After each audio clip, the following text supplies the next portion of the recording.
السلام علیکم ورحمۃ وعلیکم اللہ السلام ورحمۃ اللہ وبرکاتہ. کون ہے بھائی صاحب؟ کیا نام ہے؟ نام کیا ہے؟ نہیں آ رہا ہے کیا آپ کو؟ نام یاد نہیں ہے. نام یاد نہیں ہے بھائی اس کو. وہ نام یاد نہیں آ رہا. اچھا کیسے بات ہوگی؟ نام یاد نہیں آ رہا. علامہ صاحب کیا نام ہے بھائی؟ کہ میں آپ کو اور آپ کی ٹیم کو السلام علیکم ورحمۃ اللہ وبرکاتہ. علیکم السلام ورحمۃ اللہ.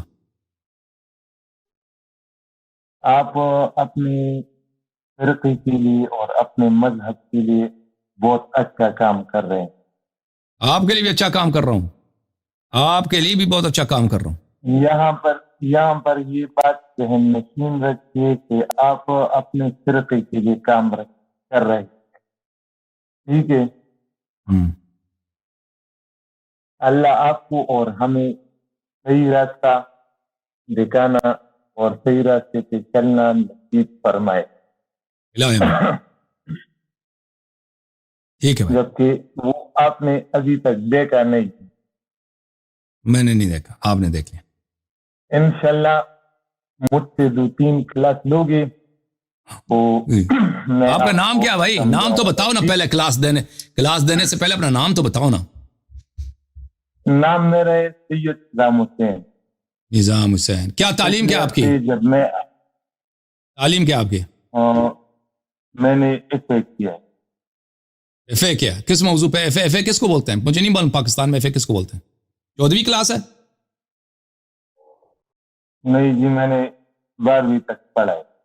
12ویں کلاس تک پڑھا. میٹرک کے بعد 2 سال سے پڑھے. چلیں ٹھیک ہے. اچھا اور 12واں وہ تو پھر کوئی مدرسہ وغیرہ میں پڑھے ہیں؟ کوئی مولوی ہے یا نہیں ہے؟ نہیں مولوی تو نہیں ہے. نہیں تو تم پہلے خود کلاس لے لو نا. تم کیا کلاس دو گے دوسروں کو؟ اچھا میں تو بتا رہا ہوں نا علامہ صاحب، آپ ڈائریکٹ کی کلاس دے بات کرتے ہیں. ٹھیک ہے. ڈائریکٹ اپنا بات نہیں کرے تو کس کا بات کریں نا. آپ پہلے آگے کہ ہم آپ کو سکھائیں گے. اگلے ہفتے پچھلے ہفتے جب میں نے آپ کو فون کیا نا اور میں نے آپ کو اپنا نام بتایا تو آپ ڈر گئے. ٹھیک ہے نا. مطلب آپ بھائی میں نہیں جانتا تمہیں کیا نام ہے. بات سنو نا، اب بات سنو نا. نام کیا ہے بھائی؟ نام میں بھول، ابھی اس نے نام بتایا میں پھر بھول گیا. کیا نام ہے؟ سید صدام حسین نام. سید کیا چیز؟ نظام حسین؟ سید صدام حسین. خدام بھی کوئی لفظ ہوتا ہے؟ نہیں یہ خدام بھی لفظ نہیں دے رہے. بارہ میں ڈر گیا جی. آپ کی شکل دیکھ کے بھائی، آپ کی شکل دیکھ کے ہر شریف آدمی ڈر جاتا ہے. آپ کی شکل ایسی ہے نا، ہر شریف آدمی ڈر جاتا ہے. اللہ نے قرآن میں فرمایا فَإِذَا قَرَأْتُمْ الْقُرْآنَ فَاسْتَعِذْ بِاللَّهِ مِنَ الشَّيْطَانِ الرَّجِيمِ. انسان کو ضروری ہے کہ شیطان رجیم سے انسان اللہ کی پناہ مانگے. ٹھیک ہے نا. تو ڈر گیا تو کیا کون سی بات ہے بھائی. میرا نام سید صدام حسین ہے. صدام، سید صدام. ڈائری کی یہ کہہ دیا اس ہفتے آپ نے ڈائری کی میرے نام پہ وار کیا. ٹھیک ہے. بات سنو. کوئی اور آدمی تھا، کوئی اور تھا، آپ نہیں تھے. نہیں تھا. شکل آپ کی بدل گئی بھائی ایک ہفتے میں. کیا مجھے یاد ہی نہیں پڑتا آپ کی شکل. وہ ایک اور آدمی تھا. آپ ہی تھے وہ؟ جی میں ہی تھا. اب بات سنو نا. صدام بولو. علامہ صاحب صدام آخر کہاں پکڑا گیا؟ امریکی فوج نے صدام کو آخر میں کہاں سے نکالا؟ مجھے بتا دینا. نہیں صدام کو کہاں سے نکالا؟ امریکہ کے فوج کو سلام. وہ صدام کو کہاں سے نکالا نا؟ کہاں چھپ گیا تھا صدام؟ آخر یاد ہے نا آپ کو؟ سوراخ سے نکالا نا؟ سوراخ سے نکالا ہی نہیں نکالا. اسے چھوڑو، میری بات سنو. جس کے نام پہ سے نام ہے اس کا ہیرو. علامہ صاحب میری بات سنو. آپ اس صدام کو چھوڑو، مت ڈرو اس سے. وہ تو مر گیا ہے. میں آپ کے سامنے ہوں. اور چلو بھائی 2 منٹ 3 منٹ میں بات کرو. آپ جو کہنا کہہ دو، میں رد کر دوں گا بھائی. کیا آپ نے بات مختصر کر دو. کیا کرنا ہے صدام؟ میں آپ کو دعوت اسلام دینا چاہتا ہوں. چلو. کیونکہ آپ اور آپ کی ٹیم اپنے مذہب اور اپنے فرقے کے لیے اچھا کام کر رہے ہیں. میں آپ کو بتاتا ہوں بھائی، دیکھیں عزیزو، ایک شخص جو پاگل لگتا ہے اس سے گفتگو کرنا کوئی اس میں فائدہ ہے؟ او بھائی تم کوئی عقل والی بات کرو، الا آپ ہمیں بالکل پاگل لگتے ہو. یہ علامہ صاحب پہلے آپ مجھے یہ بتاؤ کہ آپ شیعہ کیوں؟ اس لیے کہ شیعہ حق ہے، جبکہ اسلام تو ہمیں شیعہ حق ہے، صرف مسلمان ہونے کا درس دیتا ہے اور صرف ایک راستے پہ چلنے کا. اس لیے کہ شیعہ حق ہے بھائی، اس لیے کہ شیعہ حق ہے. رسول اللہ صلی اللہ علیہ وسلم نے فرمایا انی تارک فیکم من اخذتم به لن تضلوا بعدی ابدا، کتاب اللہ وعترت اہل بیت. اگر میرے بات قرآن اور اہل بیت علیہ السلام کی اتباع کرو گے تو کبھی گمراہ نہ ہو جاؤ گے، اور یہ میرے دو وارث ہیں، تو اس لیے ہم شیعہ ہیں. ٹھیک ہے نا؟ اب جا کے نا آپ جا کے نا پاکستان میں اگر کوئی مینٹل انسٹیٹیوٹ ہے تو اس کو پکڑ کے لے جائیں بیچارے کو، صدام صاحب کو، پتہ نہیں کہاں سے بھاگ کے آ گیا. چچا جاگ گیا بھائی، چچا جاگ گئے. چلو آخری کالر چچا سے سب کو محبت ہے جی. السلام علیکم چچا صاحب، او خیرت سے ہیں آپ؟ ابھی پھر یہ سو رہا ہے، بات نہیں کر رہا. بات کرو نا بھائی، سنائی نہیں دے رہا اس کو. کوئی اور بھائی. ہلو جناب، گل کرو جی. ہیلو السلام علیکم. علیکم السلام ورحمۃ اللہ. کیا حال ہے حسن یاری صاحب؟ اللہ تعالیٰ کا احسان ہے. آپ خیریت سے ہیں؟ آپ کی صحت ٹھیک ہے؟ اللہ کا بڑا احسان ہے. آپ سنائیں، آپ ٹھیک ہیں؟ آپ جی الحمدللہ. اور سنائیں. اللہ تعالیٰ کا احسان. کافی دنوں کے بعد آپ سے ملاقات ہوئی ہے. جی ہمیں خوشی ہے آپ سے ملاقات ہوئی ہے کافی دنوں کے بعد. اللہ آپ کو عزت سلامتی دے. حکم کریں چچا. جی حسن اللہ یاری صاحب، ایک تو میں یہ کہوں گا کہ آپ کے پلیٹ فارم سے ہی کچھ پبلک کو بھی نصیحت ہو جائے گی، اور میرے لیے دعا بھی کرنا کہ پچھلے دنوں میں میرے بیٹے کے ساتھ ایک حادثہ ہوا ہے. اللہ شفا دے، اللہ شفا دے انشاءاللہ. جی وہ دفتر سے نکلا ہے تو کسی گاڑی کے ٹائر سے پتھر نکلا ہے، اور وہ پتھر سیدھا آنکھ کو ہٹ ہو گیا ہے. اوش، اللہ خیر کرے، اللہ شفا دے انشاءاللہ. باقی اہل بیت ہماری دعا ہے. آمین. آپ کیمرہ کے سامنے بیٹھیں پلیز. حسن اللہ یاری صاحب جی کیمرہ کے سامنے آ جائیں. جی سر. پیغمبر صلی اللہ علیہ وسلم کو پتہ تھا کہ وہ دنیا سے جائیں گے، چلے جائیں گے. ان کی موت کا پتہ تھا کہ میں نے مرنا ہے. اللہ کو بھی پتہ تھا، اللہ کو تو پتہ ہے اس نے کب مرنا ہے. اللہ نہیں تو ان کی جان لی ہے. اچھا، اس کے باوجود انہوں نے قرآن کی حفاظت کا کچھ بھی نہیں کیا. بھائی کہہ دے کہ بھائی تم جمع کرو، کسی کو ڈیوٹی لگا دے، کچھ بھی نہیں، ایسے ہی چلے گئے، بس ختم بات. نہ سنت کی حفاظت کا کوئی ذمہ لے لی. ابھی دیکھو جتنا قرآن ہے میں غلط سننا یار، غلط سن چچا. ہاں جیسا قرآن ہے میں سنت بھی ہے میں. اللہ پاک جی سنیں تو صحیح نا.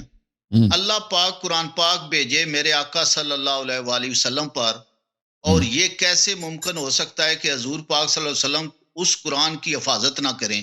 بالکل ہمارا نقطہ یہی ہے. یہاں پہ تو دو باتیں نا. ضمیر مانتا ہے. میں عرض کر رہا ہوں، آپ کا موقف بیان کر رہا ہوں، اپنا موقف بیان کر رہا ہوں. ہمارے کتابوں میں بالکل نبی صلی اللہ علیہ وسلم کی جب یہ ڈیوٹی ہے، جب ان کو پتہ ہے کہ پرانے امتوں نے اپنے کتابوں کے ساتھ یہ خیانت کی ہے، ان کو جب پتہ ہے تو وہ اور ان کی ذمہ داری ہے کہ اس قرآن کو آگے والے نسلوں تک پہنچا دینا. نہ صرف قرآن، اپنی سنت کو بھی پہنچا دینا ہے، کیونکہ شریعت اور تو نہیں آنی ہے نا اللہ کی جانب سے، اور بھی شریعت آنا ہے بھائی، اور شریعت اور مزید ہیں نبی صلی اللہ علیہ وسلم کے بعد. نہیں کوئی نہیں، آخری ہے. تو یہ ان کی ذمہ داری ہے کہ نہیں؟ ان کی ذمہ داری ہے کہ صرف قرآن کی بات نہیں ہے، پوری شریعت کی بات ہے. قرآن بھی اہم ہے، سنت بھی اہم ہے بھائی. یہ سب نور جو ہے اللہ کی جانب سے، جو ہدایت ہے، یہ آگے والے نسلوں تک پہنچ جائے. نبی صلی اللہ علیہ وسلم کی یہ ذمہ داری. آپ کے کتابوں میں جائے نا، ان کو پتا تھا کہ وہ مر جائیں گے، لیکن انہوں نے کچھ بھی نہیں کیا. نہ قرآن کو کسی کو ڈیوٹی دی کہ تم لکھ دو، جمع کر دو، یا سنت کو کچھ بھی نہیں کیا، بس مر گئے، ختم. نہ کسی کو جانشین خلیفہ بھی نہیں بنایا، کچھ بھی، ایسے مر گئے، ختم بات. پھر عمر ابو بکر کو فکر آئی کہ قرآن تو پھر سنو یار مجھے بات کرنے دو. پھر ابو بکر عمر کو فکر آیا کہ قرآن جمع کرنا ہے.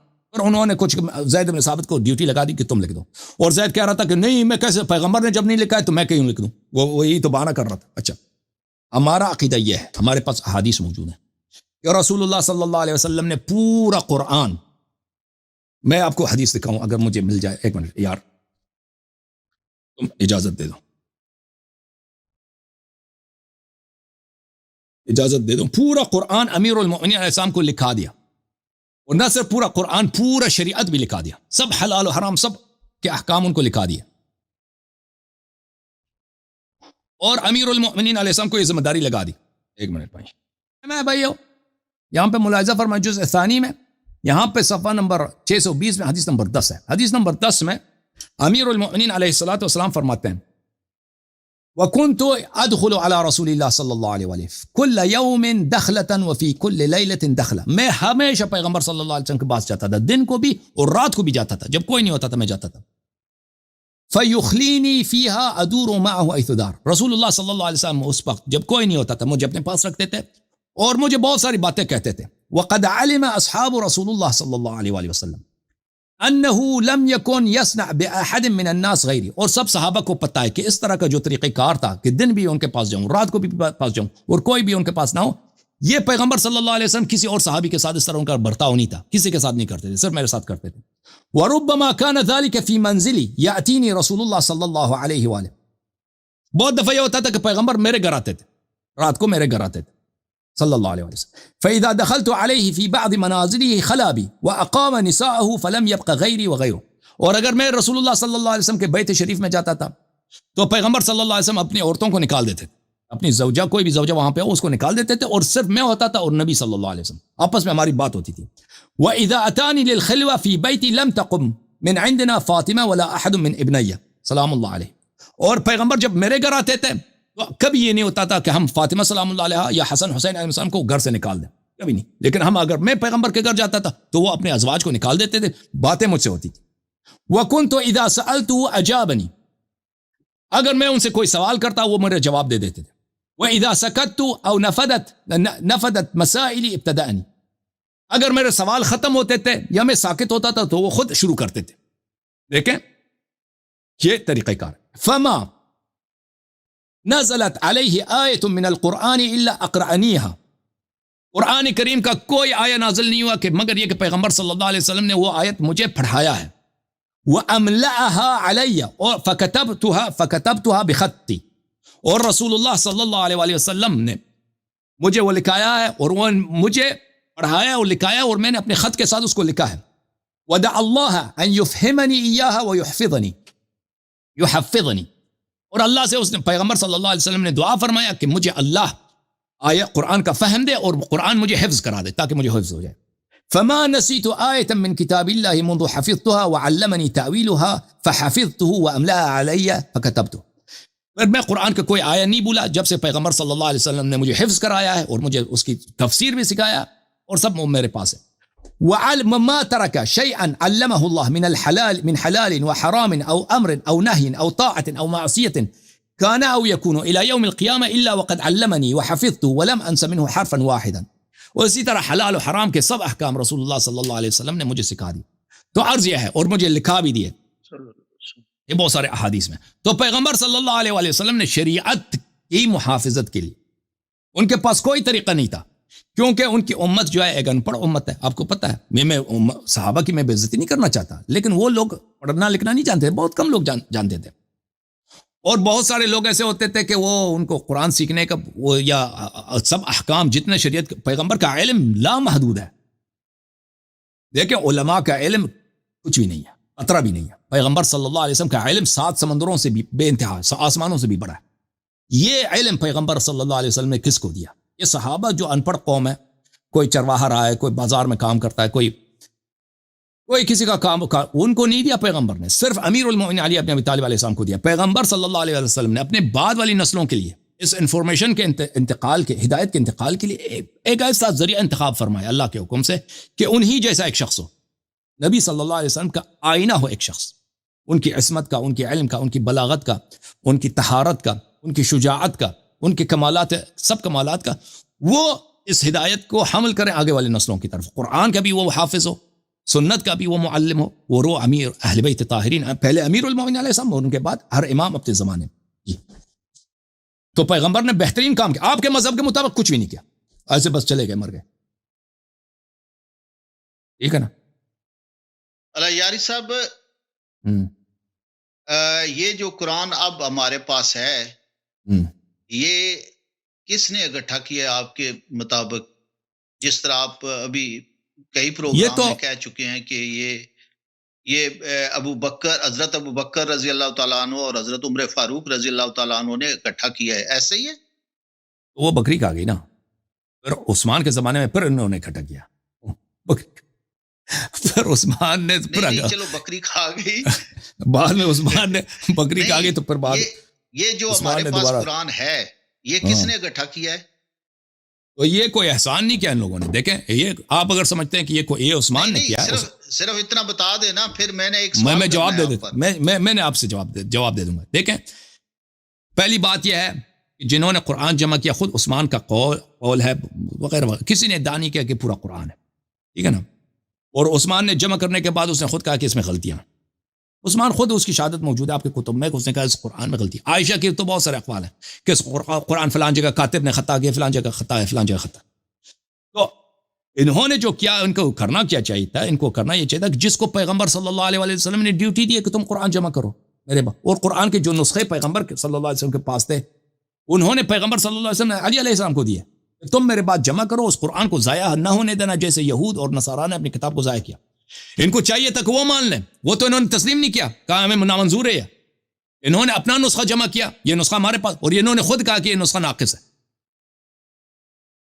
تو آپ اگر یہ سمجھتے ہیں کہ انہوں نے بڑا احسان کیا، احسان نہیں کیا ہے، یہ احسان نہیں ہے عثمان کا امت پر. نہیں احسان تو کیا ہے. اب آپ کو دو باتوں میں سے ایک بات چننی پڑے گی، یا تو ان کا ایمان آپ کو تسلیم کرنا پڑے گا، تو یا قرآن سے آپ کو پیچھے ہٹنا پڑے گا. آپ کہتے ہیں قرآن ہمارے لیے حجت ہے، یہ واقعی حجت ہے، آپ چھوڑ بھی نہیں سکیں گے، کیونکہ یہ اگر کہیں گے تو یہ سہارا تو وہ پوری بلڈنگ ہی اگر یہ دیکھیں، آپ اس سے کبھی پیچھے نہیں ہٹیں گے، مجھے پتہ ہے. انہوں نے جو قرآن جمع کیا ہے، کوئی جواز بھی نہیں. مجھے ایک بات بتاؤ، مجھے ایک بات بتاؤ. جی عثمان صاحب نے یا ابو بکر عمر نے جو قرآن جمع کیا ہے وہ پیغمبر صلی اللہ علیہ وسلم کے حکم سے کیا ہے، اس حکم کے بغیر کیا؟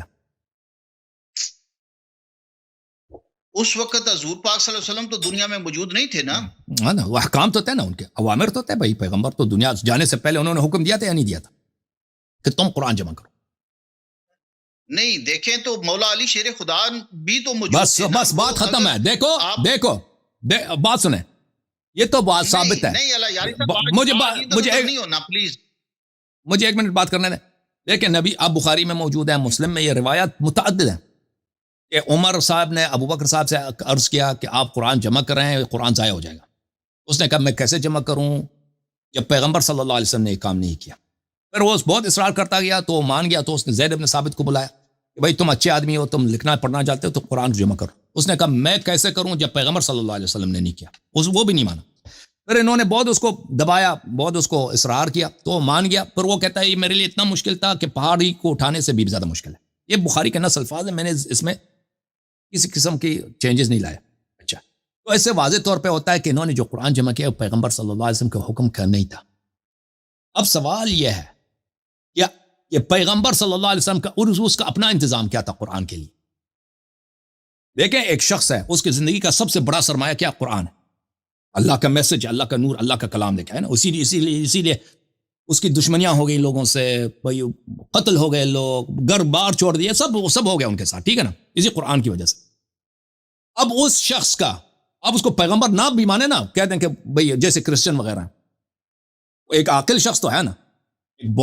دیکھیں ہمارے جو کرسچن لوگ ہیں، ہمارے جو غیر مسلم لوگ ہیں، وہ نبی صلی اللہ علیہ وسلم کو نبی نہیں مانتے، لیکن یہ مانتے ہیں کہ وہ بہت ہی حکیم آدمی تھے، بہت ہی عقل مند آدمی تھے، بہت سیاست وغیرہ بہت اچھی طرح جانتے تھے نا. اب ہم ان کو پیغمبر نہ بھی مان، ہمارا تو عقیدہ ہے کہ وہ سب سے عاقل تھے، اللہ کے نور تھے. ٹھیک ہے نا، اس کے مخالف پہ لعنت اس بات کو نہ مانے. لیکن عقل تو کسی مسلمان کا تو اس میں شک ہی نہیں کہ پیغمبر صلی اللہ علیہ وسلم کا عقل سب سے زیادہ ہے. اس کا کیا موقف تھا کہ قرآن کے ساتھ کیا جائے؟ آپ کے موقف کے مطابق نبی سے دیکھیں، آپ کا موقف اتنا باطل ہے، قرآن جمع قرآن کے متعلق. اس سے لازم آتا ہے کہ اس نبی صلی اللہ علیہ وسلم اس قرآن کے متعلق بالکل لاپرواہ تھے. یعنی ان کا جو سب سے اہم مشن ہے قرآن پہنچا دینا، ہدایت پہنچا دینا، اس میں انہوں نے لاپرواہی کیا. کسی کو وسیع نہیں بنایا کہ تم جمع کرو. ابو بکر عمر کو فکر آیا. ابو بکر عمر اس سے زیادہ عقل مند ہے، زیادہ درد رکھتے ہیں دین کی، وہ زیادہ دور اندیش ہے. نبی صلی اللہ علیہ وسلم کو نہیں ہے پتہ. آپ کا موقف ابو بکر اور عمر کا قرآن کی جمع کی کہانی آپ سنیں گے نا، تو اس میں نبی صلی اللہ علیہ وسلم پہ طعن ہے. انہوں نے قرآن کے ساتھ وہ کام کیا تھا جو نہیں کرنا چاہیے تھا. ان کو یہ انتظام کرنا چاہیے تھا. قرآن جمع قرآن کا کوئی بندوبست نہیں کیا، کچھ بھی نہیں، ایسے مر گئے. پتہ بھی ہے ایک آدمی اچانک مر جاتا نا، اس کی تو قصور نہیں ہوتا. اس نے بہت سارے کام کرنے ہوتے ہیں، اس نے نہیں کرتا مرنے سے. ان کو تو پتہ تھا کہ میں مرنے والا ہوں، اس کے باوجود نہیں کیا. تو جو آپ کا عقیدہ ہے اس کو کھینچ لینا، اس کو کچھ اس طرح اسکریچ کر لیں، اس کے نیچے سے کفر نکلتا ہے. نبی صلی اللہ علیہ وسلم پہ طعن آتے ہیں. ہمارا جو عقیدہ ہے، نبی صلی اللہ علیہ وسلم نے بالکل لاپرواہی نہیں کیا. بہترین انتظام، اس سے اعلیٰ ہو ہی نہیں سکتا. انہوں نے وہ کیا، اپنا جیسے کو امین بنایا، معصوم کو امین بنایا. قیامت تک مطہرین معصوم یہ دین کے امین ہے، قرآن کے بھی امین ہے، سنت کے بھی امین ہے، قرآن کے بھی محافظ ہے. کچھ بھی کم نہیں ہوا شریعت سے، کچھ بھی کم نہیں ہوا. ٹھیک ہے نا؟ یہ ہے فرق دونوں میں. حجت تمام ہے کلمہ پڑھنے میں. کلمہ کب پڑھے گا؟ کلمہ کب پڑھے گا چچا؟ شیر خدا نے کتنا ٹائم حکومت کی ہے؟ 4.5 کی خلافت کتنا عرصہ رہی؟ 4.5 سال. 4.5 سال. اس کے دوران کتنے لوگ جو ان کے ہاتھوں ان کی جنگوں میں شہید ہوئے ہیں، یا وہ کافر تو شہید نہیں ہوئے، مسلمان شہید ہوئے ہیں. تو جو دوسرے ٹوٹل کتنے لوگ اس دنیا سے گئے ہیں جنگ کی صورت میں؟ بہت زیادہ، ہزاروں کی تعداد میں، 10,000 ہزاروں کی تعداد میں. اس کا مطلب یہ ہے کہ یہ سب لوگ جو ہیں حضور پاک صلی اللہ علیہ وسلم کے دور میں موجود تھے. یہ بھی صحابہ تھے. آپ کو صرف جو حضور پاک صلی اللہ علیہ وسلم کے ساتھ رہے، شانہ بشانہ رہے، جنگوں میں شامل رہے، ہر جگہ پہ اپنی بیٹیوں کا رشتہ دیا، وہ 2 صحابہ ہی ملے ان سب میں سے جو تنقید کا نشانہ بن رہے ہیں. نہیں، وہ ہم سب کو تنقید کر رہے ہیں. جو لوگ بھائی، ہم نہیں کہتے جمل والے اچھے تھے. ہم نے کبھی کہا کہ جمل والوں کا ہم تو وہ باطل تھے. بھائی جس نے بھی دیکھیں پیغمبر صلی اللہ علیہ وسلم کی میں حدیث آپ کو دکھاؤں، دیکھیں کہ پیغمبر نبی کریم صلی اللہ علیہ وسلم کیا فرماتے ہیں. بھائیو یہ دیکھو، یہ کتاب ہے سنن ابن ماجہ، اس میں صفحہ نمبر 54. سنن ابن ماجہ، چاپ دار الفکر بیروت. سنن ابن ماجہ، چاپ دار الفکر بیروت، سنت 2008 میں چھپی ہے، دار الفکر بیروت لبنان میں. ملاحظہ فرمائیے. زید بن ارقم روایت کرتے ہیں، قال رسول اللہ صلی اللہ علیہ وآلہ لعلی وفاطمة والحسن والحسین. رسول اللہ صلی اللہ علیہ وآلہ وسلم نے علی علیہ السلام سے، فاطمہ علیہ السلام سے، حسن حسین علیہ السلام سے فرمایا. بھئی ان کے زندگی میں یہ نہایت، ان کی زندگی نبی صلی اللہ علیہ وسلم جب زندہ تھے نا، پنجتن پاک کی زندگی بڑی پیاری تھی. پیغمبر ان کو پروٹیکٹ کرتے تھے. ان کو کوئی مثلا کوئی نہ گالی دے سکتا تھا، نہ لعنت کر سکتا تھا، کچھ بھی نہیں تھا، کیونکہ وہ نبی صلی اللہ علیہ وسلم زندہ تھے. پیغمبر کیا فرماتے ہیں؟ انا سلم لمن سالمتم وحرب لمن حاربتم. میں اس شخص کے ساتھ اچھا ہوں جو آپ کے ساتھ اچھا ہے، اور اس شخص کے ساتھ میں اعلان جنگ کرتا ہوں جو آپ کے ساتھ جنگ کرے. اب دیکھیں نبی صلی اللہ علیہ وسلم کے زمانے میں کون سوچ سکتا ہے کہ ان کا پوتا ہے بھائی امام حسین علیہ السلام ہے، امام حسن علیہ السلام ہے، 3 سال ہے، 5 سال ہے ان کی عمر، ننھے ان کے ساتھ کوئی لڑ سکتا ہے؟ فاطمہ الزہرا سلام اللہ علیہ ان کی بیٹی ہے، ان کی عمر ہے مثلا پیغمبر صلی اللہ علیہ وسلم جب وفات ہوئی نا، ان کی عمر 18 سال تھی. بی بی سلام اللہ، وہ 6 مہینے کے بعد بھی ان کی شہادت ہوگی، وفات ہوگی. اب پیغمبر صلی اللہ علیہ وسلم اپنے وفات سے کریے 2 سال پہلے کا ہو، 1 سال کا، ان کی عمر 17 ہے یا 16 ہے. یعنی بہت کم سن ظاہری طور. ان کے ساتھ کون لڑ سکتا ہے؟ اتنا کہ آپ کے ساتھ جو لڑے، یا امیر المومنین علی ابن ابی طالب علیہ السلام کے ساتھ کوئی لڑے. لیکن نبوت صلی اللہ علیہ وسلم کے علم کچھ اور ہے. صاحب رسالت کا وہ اپنی نگاہوں سے بہت کچھ دیکھ رہے ہیں جو ہمیں اس وقت کسی کو نظر نہیں آ رہا تھا. اب بعض یہ ہے، دیکھو میرے بھائی، پیغمبر صلی اللہ علیہ وسلم نے جو کہہ دیا کہ ان کے ساتھ جو لڑے وہ مجھ سے لڑتا ہے، اور پیغمبر کی آپ بے احترامی کریں آپ کافر ہو جاتے ہیں. ہے کہ نہیں بھائی؟ اور ہے کہ نہیں بھائی؟ پاکستان میں ابھی بالکل اہل بیت سے جو لڑنا تو دور کی بات ہے، جو دل میں بغض بھی رکھے گا وہ بھی کافر ہے. ہاں ابھی پنجاب میں وہ ایک لڑکی آئی تھی نا، وہ حلوہ لکھا تھا اس کے کپڑے پہ، کیا تماشا مچایا مولویوں نے اس بیچاری پہ، ٹھیک ہے نا، صرف کہا کہ اس نے قرآن کی بے عزتی کیا. اب دیکھو جو نبی صلی اللہ علیہ وسلم کے قرآن کے ساتھ سب آ جاتے ہیں کہ بھئی یہ کافر ہے، اس کو مار دو. اب نبی صلی اللہ علیہ وسلم کو کوئی برا کہے کافر، واجب القتل فلان فلان. اب نبی صلی اللہ علیہ وسلم کے ساتھ کوئی لڑے، او بھائی اس سے زیادہ دشمنی ہو سکتا ہے، کفر ہو سکتا ہے کہ آپ تلوار نکالے کہ میری لڑائی ہے ان سے، بھائی اس سے بڑا کفر ہے کہ نہیں؟ اس سے بڑا کوئی کفر ہے؟ جی بالکل صحیح ہے. لیکن اللہ یاری صاحب جو بات سنیں، جو علی علیہ السلام سے لڑے اس نے پیغمبر، یہ آپ کی کتابوں میں پڑھا. اب آپ خود دیکھو نا کہ کس نے کون لڑا. او بھائی آپ دیکھو، ابھی دیکھو آپ کی کتابوں میں تو بری پڑی ہے نا، طلحہ، زبیر، اونٹ پہ سوار کمانڈر ان چیف، اور معاویہ وغیرہ وغیرہ وغیرہ، یہ سب لڑے ہیں نا. تو یہ آپ خود کہہ دو بھائی یہ پیار میں لڑتے تھے ان سے یہ پیار زیادہ ان کی بڑھ جاتی تھی تو لڑ پڑتے تھے یا لشکر لے کے آتے تھے قتل کے لیے. ختم ہے بات بھائی، معاملہ ہی ختم ہے. دیکھیں ایک آخری خلیفہ، جی بس ابھی آپ خلافت ٹائم آپ کا بھی ہو گیا. آپ بولیں آخر لیکن ایک بات پہ بات ختم آج کروں گا. آپ دونوں میں سے ایک کو چن لیں. آپ جب قرآن آپ کے پاس حجت ہے، مجھے پتا ہے کہ یہ آپ نہیں پیچھے ہٹیں گے، کیونکہ اس سے پیچھے ہٹ جائے تو آپ کے پاس بچتے ہی کچھ نہیں ہے. تو پھر حضرت عمر اور حضرت ابو بکر رضی اللہ تعالی عنہ کا ایمان آپ ان کا قبول کریں. جب ان کا قرآن ان کا آپ لے رہے ہیں اور ان کو آپ قبول نہیں کر رہے، یا تو قرآن نہ لیں. ان کا گٹھا کیا ہوا قرآن آپ کے لیے حجت ہے.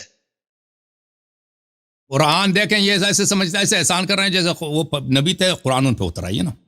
نہیں یہ تو ابو بکر کا قرآن، ابو بکر عمر کا قرآن، بھائی یہ کہنا ہی، یہ آپ کا کہنا ہی، یہ آپ کا گال سونا چچا جی، یہ آپ کا کہنا ہی ہے کہ پیغمبر صلی اللہ علیہ وسلم نے قرآن جمع نہیں کیا اور نہ جمع کرنے کا اہتمام کیا.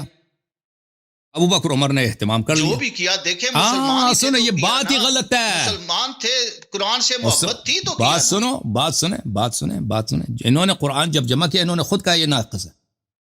عمر بار بار کہتا ہے کہ میں آئے رجم اگر مسلمان نہ کہتے میں نے قرآن میں اضافہ کیا تو میں خود لکھ دیتا، اس میں اضافہ کر لیتا، ٹھیک ہے نا.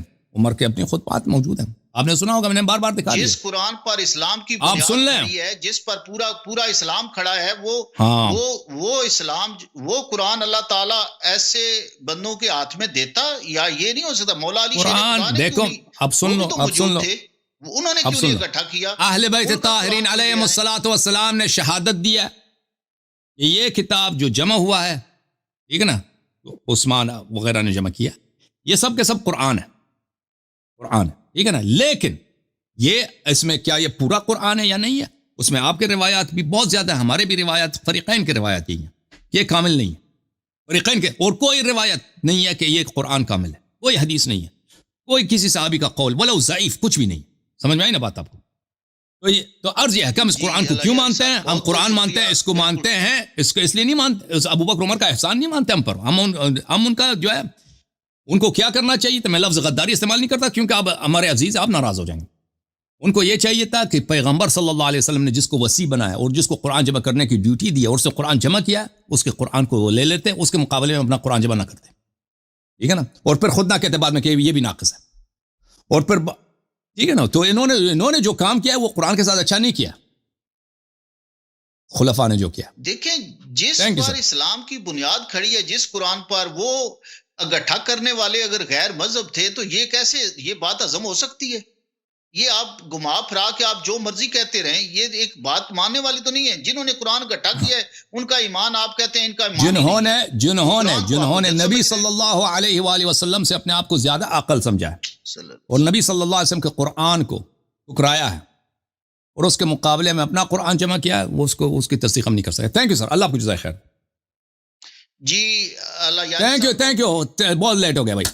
آپ سب کا بڑا شکریہ دیکھنے کا میرے محترم ناظرین.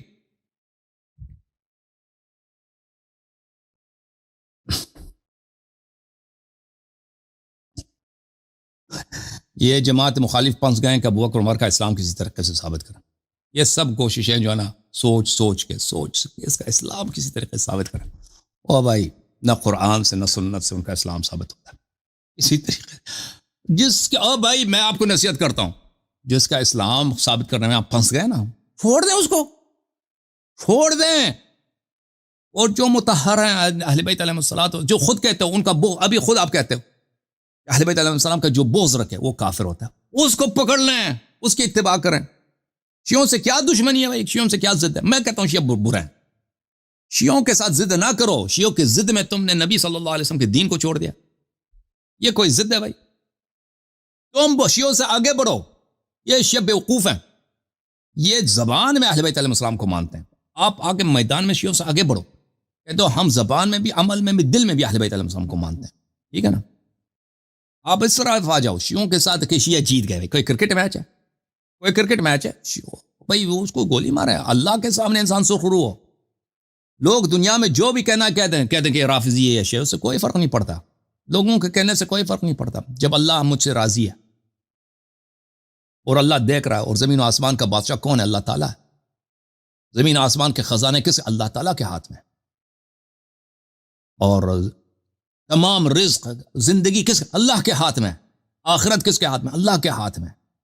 اس دنیا تو جانے والی چیز ہے. اس دنیا میں لوگ اگر ہماری عزت نہ کریں جہنم میں جائیں. کوئی پرواہی نہیں ہونی چاہیے آپ کو لوگ کیا کہیں گے. لوگ کہیں گے کہ شیعہ خوش ہو جائیں گے کہ شیعہ ہو گئے. یہ کوئی بات ہے بھائی؟ آپ لوگ انشاءاللہ تبارک و تعالی، جماعت مخالفین کو میری نصیحت یہ ہے، آپ پھنس گئے ہیں بھائی.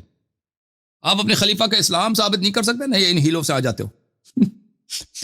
تو چھوڑ دیں بھائی ایسے خلفاء کو.